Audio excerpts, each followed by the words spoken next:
Alas 10 na guys. 8:30 natin to nilagay kaninang umaga. Alas 10 na ngayong gabi. Yan. Lumalaban. Nilagyan ko siya ng ng blush on and konting press powder. Yun. Makapit din naman pala siya paglagyan ng makeup. O, diba? Pero kahit hindi ka na nga maglagay ng press powder kasi matte finish na siya.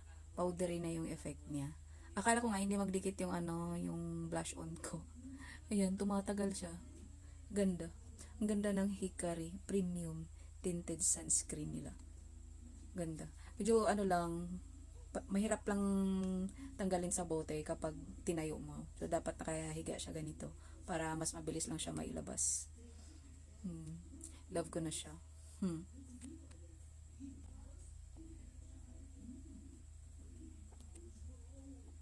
Yung oil na lang sa ilong ko.